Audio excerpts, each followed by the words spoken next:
How are you? It's been great, hasn't it?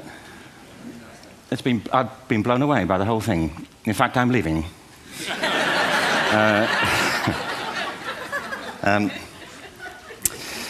There have been three themes, haven't there, running through the conference, which are relevant to what I want to talk about. One is the extraordinary evidence of human creativity in all of the presentations that we've had and in all the people here. Just the variety of it and the range of it. The second is that it's put us in a place where we have no idea what's going to happen in terms of the future. No idea how this may play out. I have an interest in education. Actually, what I find is everybody has an interest in education. Don't you? I find this very interesting. If you're at a dinner party and you say you work in education, actually, you're not often at dinner parties, frankly, if you work in education, you're not asked, and you're never asked back, curiously. That's I think that strikes me. But if you are, and you say to somebody, they say, what do you do? And you say, you work in education, you can see the blood run from their face. They think, oh my God, why me? It's my one night out all week. But if you ask people about their education, they pin you to the wall. Because it's one of those things that goes deep with people. Am I right? Like religion and money and other things. So I have a big interest in education, and I think we all do. We have a huge vested interest in it, partly because it's education that's meant to take us into this future that we can't grasp. If you think of it, children starting school this year will be retiring in 2065. Nobody has a clue, despite all the expertise that's been on parade for the past 4 days, what the world will look like in 5 years' time. And yet we're meant to be educating them for it. So the unpredictability, I think, is extraordinary. And the third part of this is that we've all agreed, nonetheless, on the really extraordinary capacities that children have, their capacities for innovation. I mean, Serena last night was a marvel, wasn't she? Just seeing what she could do. And she's exceptional, but I think she's not, so to speak, exceptional in the whole of childhood. What you have there is a person of extraordinary dedication who found a talent. And my contention is all kids have tremendous talents, and we squander them pretty ruthlessly. So I want to talk about education, and I want to talk about creativity. My contention is that creativity now is as important in education as literacy, and we should treat it with the same status. Thank you.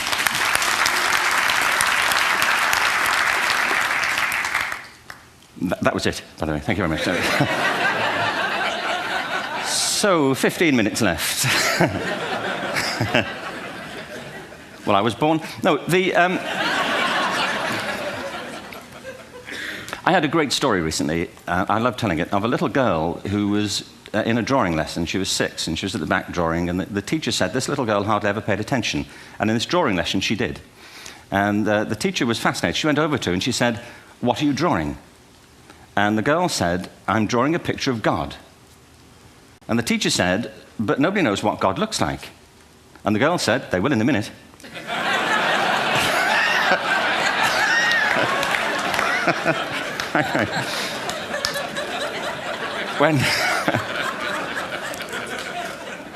When my son was 4 in England, actually he was 4 everywhere, to be honest. I mean, if we're being strict about it, wherever he went, he was 4 that year. But he was in the Nativity play. Do you remember the story? No, it was big. It was a big story. Mel Gibson did the sequel. You may have seen it. I don't know. It was Nativity 2. But James got the part of Joseph, which we were thrilled about. We consider this to be one of the lead parts. We had the place crammed full of agents and T-shirts. James Robinson is Joseph. He didn't have to speak, but do you know the bit where the 3 kings come in? They come in bearing gifts, and they bring gold, frankincense, and myrrh. This really happened. We're sitting there, and they, I think, just went out of sequence. Because we talked to the little boy afterwards and said, are you okay with that? And they said, yeah, why was that wrong? They just switched. I think that was it. Anyway, the 3 boys came in, little 4-year-olds with tea towels on their heads, and they put these boxes down. The first boy said, I bring you gold. And the second boy said, I bring you myrrh. And the third boy said, Frank sent this.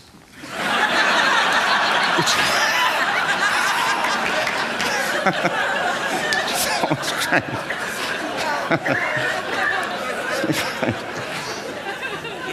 What these things have in common, you see, is that kids will take a chance.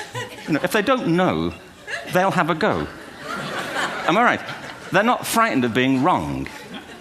Now, I don't mean to say that being wrong is the same thing as being creative. What we do know is, if you're not prepared to be wrong, you'll never come up with anything original. If you're not prepared to be wrong. And by the time they get to be adults, most kids have lost that capacity. They have become frightened of being wrong. And we run our companies this, by the way. We stigmatize mistakes. And we're now running national education systems where mistakes are the worst thing you can make. And the result is that we are educating people out of their creative capacities. Picasso once said this. He said that all children are born artists. The problem is to remain an artist as we grow up. I believe this passionately, that we don't grow into creativity, we grow out of it. Or rather, we get educated out of it. So why is this? I lived in Stratford-on-Avon until about 5 years ago. In fact, we moved from Stratford to Los Angeles. So you can imagine what a seamless transition this was from LA. Actually, we lived in a place called Snitterfield, just outside Stratford, which is where Shakespeare's father was born. Are you struck by a new thought? I was. You don't think of Shakespeare having a father, do you? Do you? Because you don't think of Shakespeare being a child. Do you? Shakespeare being 7. I never thought of it. I mean, he was 7 at some point. He was in somebody's English class, wasn't he? Do you understand? Really? How annoying would that be?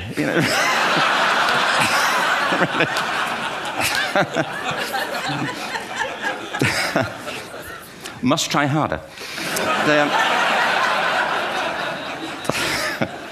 Being sent to bed by his dad, to Shakespeare, go to bed now, to William Shakespeare, and put the pencil down, and stop speaking like that. It's confusing everybody.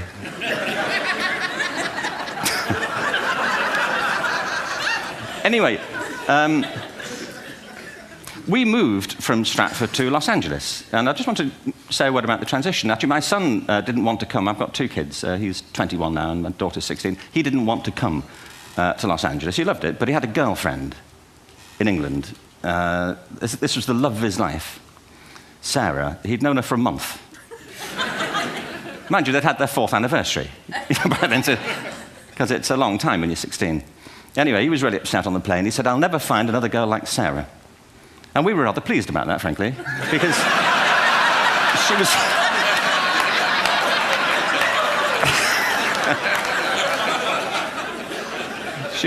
she was the main reason we were leaving the country.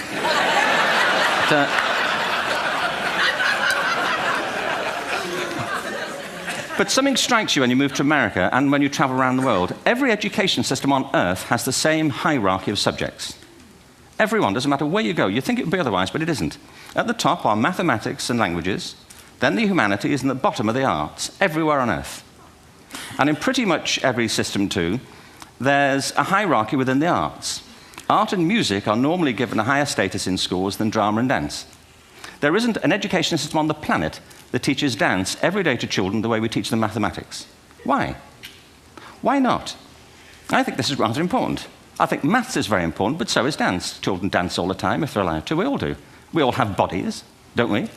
Did I miss a meeting? I think... Truthfully, what happens is, as children grow up, we start to educate them progressively from the waist up. And then we focus on their heads, and slightly to one side.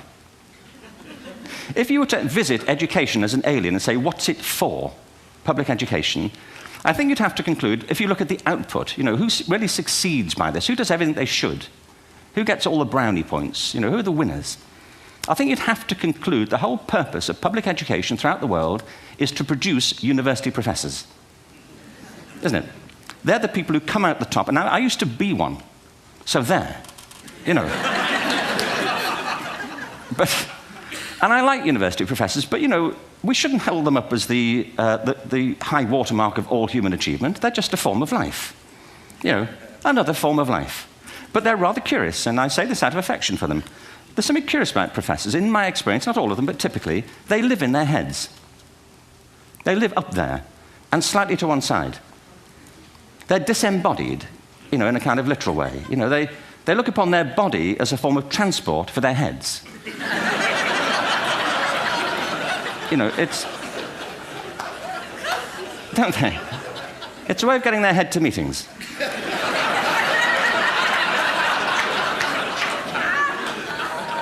If you want real evidence of out-of-body experiences, by the way, get yourself along to a residential conference for senior academics and pop into the discotheque on the final night. And there you will see it. Grown men and women writhing uncontrollably off the beat. Waiting to it ends so they can go home and write a paper about it. Now, our education system is predicated on the idea of academic ability. And there's a reason. The whole system was invented around the world. There were no public systems of education really before the 19th century. They all came into being to meet the needs of industrialism. So the hierarchy is rooted on two ideas. Number one, that the most useful subjects for work are at the top. So you were probably steered benignly away from things at school when you were a kid, things you liked, on the grounds you would never get a job doing that. Is that right? Don't do music, you're not going to be a musician. Don't do art, you won't be an artist. Benign advice, now profoundly mistaken. The whole world is engulfed in a revolution. And the second is academic ability, which has really come to dominate our view of intelligence because the universities designed the system in their image. If you think of it, the whole system of public education around the world is a protracted process of university entrance. And the consequence is that many highly talented, brilliant, creative people think they're not, because the thing they were good at school wasn't valued or was actually stigmatized.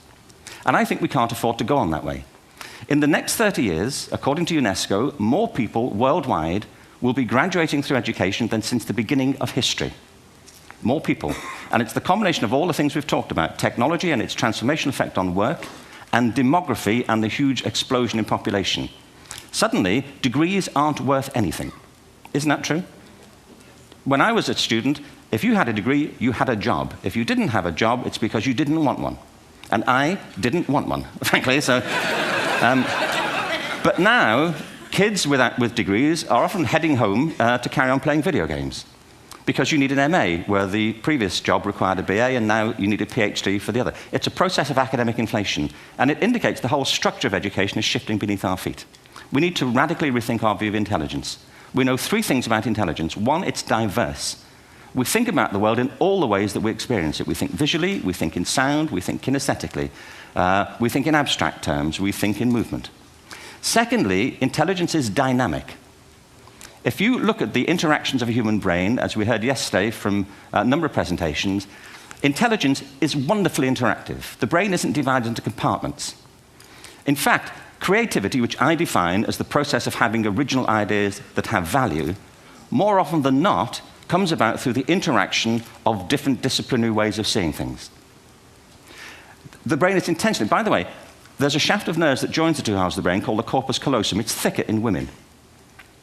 Following on from Helen yesterday, I think this is probably why women are better at multitasking. Because you are, aren't you? There's a raft of research, but I know it from my personal life.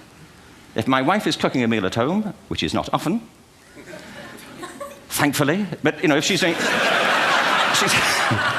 she's good at some things. But if she's cooking, she's dealing with people on the phone, she's talking to the kids, she's painting the ceiling, she's doing open-heart surgery over here. If I'm cooking, the door is shut, the kids are out, the phone's on the hook. If she comes in, I get annoyed.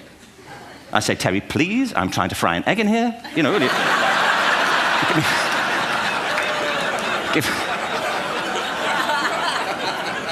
Give me a break. Actually, there was do you know that old philosophical thing? If a tree falls in a forest and nobody hears it, did it happen? Remember that old chestnut? I saw a great T-shirt recently which said, if a man speaks his mind in a forest and no woman hears him, is he still wrong?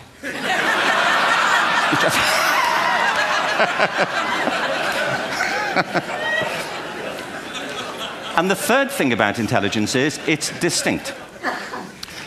I'm doing a new book at the moment called Epiphany, which is based on a series of interviews with people about how they discovered their talent. I'm fascinated by how people got to be there. It's really prompted by a conversation I had with a wonderful woman who most people have never heard of. She's called Gillian Lynn. Have you heard of her? Some have. She's a choreographer, and everybody knows her work. She did Cats. and Phantom of the Opera. She's wonderful. I used to be on the board of the Royal Ballet in England, as you can see. And anyway, Jill and I had lunch one day. I said, how'd you get to be a dancer? And she said it was interesting. When she was at school, she was really hopeless. And the school in the 30s wrote to her parents and said, we think Gillian has a learning disorder. She couldn't concentrate, she was fidgeting. I think now they'd say she had ADHD. Wouldn't you? But this was the 1930s, and ADHD hadn't been invented, at this point, so it wasn't an available condition. people weren't aware they could have that.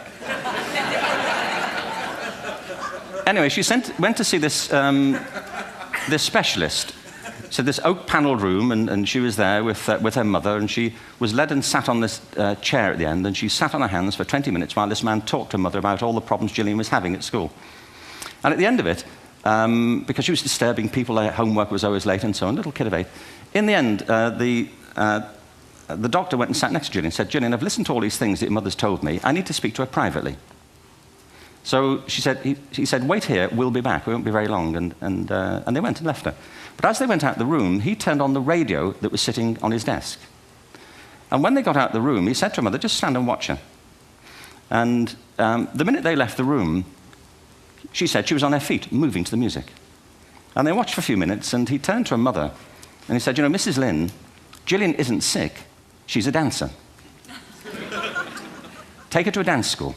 I said, what happened? He said, she did. I can't tell you how wonderful it was. We walked in this room, and it was full of people like me. People who couldn't sit still. People who had to move to think. Who had to move to think. They did ballet, they did tap, they did jazz, they did modern, they did contemporary. She was eventually auditioned for the Royal Ballet School. She became a soloist. She had a wonderful career at the Royal Ballet. She eventually graduated from the Royal Ballet School, found her own company, the Gillian Dance Company, met Andrew Lloyd Webber. She's been responsible for some of the most successful musical theatre productions in history. She's given pleasure to millions, and she's a multi-millionaire. Somebody else might have put her on medication and told her to calm down. Now, I think...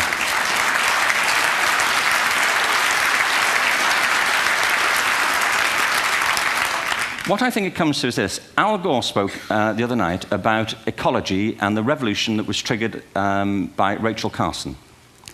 I believe our only hope for the future is to adopt a new conception of human ecology, one in which we start to reconstitute our conception of the richness of human capacity. Our education system has mined our minds in the way that we've strip-mined the earth for a particular commodity, and for the future, it won't serve us. We have to rethink the fundamental principles on which we're educating our children. There was a wonderful quote by Jonas Salk, who said, if all the insects were to disappear from the earth, within 50 years, all life on earth would end. If all human beings disappeared from the earth, within 50 years, all forms of life would flourish. And he's right. What TED celebrates is the gift of the human imagination. We have to be careful now that we use this gift wisely and that we avert some of the scenarios that we've talked about. And the only way we'll do it is by seeing our creative capacities for the richness they are and seeing our children for the hope that they are. And our task is to educate their whole being so they can face this future. By the way, we may not see this future, but they will. And our job is to help them make something of it. Thank you very much. Bravo. Hierher. Schön.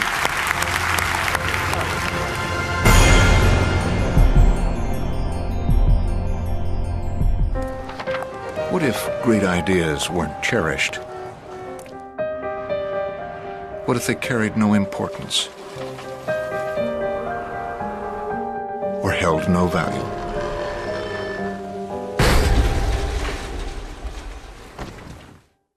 There is a place where artistic vision is protected, where inspired design ideas live on to become ultimate driving machines.